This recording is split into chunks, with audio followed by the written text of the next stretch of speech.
ओम शांति। आज की कहानी एक आदमी और उसकी 4 पत्नियों की कहानी है। वह आदमी अपनी चौथी पत्नी से बहुत प्यार करता था और उसकी खूब देखभाल करता। वह उसको सबसे श्रेष्ठ देता। वह अपनी तीसरी पत्नी से भी प्यार करता था और हमेशा उसे अपने मित्रों को दिखाना चाहता था। हालांकि उसे हमेशा यह डर था कि वह कभी भी किसी दूसरे इंसान के साथ भाग सकती है।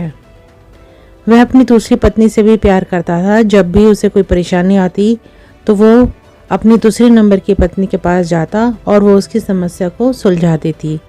वह अपनी पहली पत्नी से प्यार नहीं करता था, जबकि पत्नी उसे बहुत गहरा प्यार करती थी और उसकी खूब देखभाल करती। एक दिन वह बहुत बीमार पड़ गया और जानता था कि जल्दी ही वह मर जाएगा। उसने अपने आप से कहा, मेरी 4 पत्नियां हैं, उनमें से मैं एक को अपने साथ ले जाता हूँ। जब मैं मरूं तो वह मरने में मेरा साथ देगी।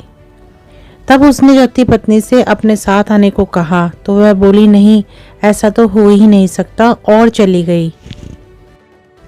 उसने तीसरी पत्नी से पूछा तो वह बोली कि जिंदगी तो बहुत अच्छी है यहाँ, जब तुम मरोगे तो मैं दूसरी शादी कर लूँगी।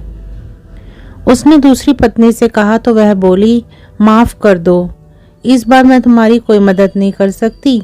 ज़्यादा से ज़्यादा मैं तुम्हारे दफनाने तक तुम्हारे साथ रह सकती हूँ।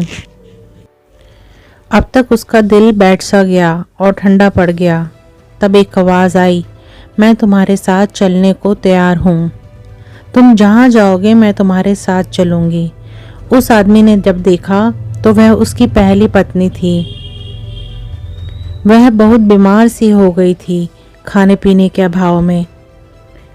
वह आदमी पश्चाताप के आंसू के साथ बोला, मुझे तुम्हारी अच्छी देखभाल करनी चाहिए थी और मैं कर सकता था। दरअसल हम सबकी 4 पत्नियां हैं जीवन में। चौथी पत्नी हमारा शरीर है।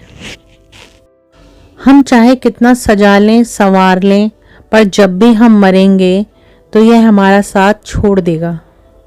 तीसरी पत्नी है हमारी जमा पूंजी, रुतबा। जब हम मरेंगे तो ये दूसरे के पास चले जाएंगे। दूसरी पत्नी है हमारे दोस्त व रिश्तेदार, चाहे वे कितने भी करीबी क्यों ना हो हमारे जीवन काल में, पर मरने के बाद हद से हद वे हमारे अंतिम संस्कार तक साथ रहते हैं।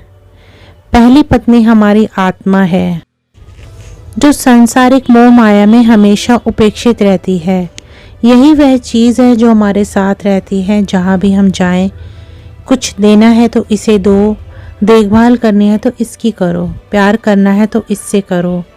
परमपिता परमात्मा कहते हैं कि अपने को आत्मा समझ मुझ परमात्मा को याद करके सुख शांति का वर्षा लो। किसी ने क्या खूब कहा है, मिली थी जिंदगी किसी के काम आने के लिए, पर वक्त बीत रहा है कागज के टुकड़े कमाने के लिए। क्या करोगे इतना पैसा कमाकर, न कफन में जेब है न कब्र में अलमारी।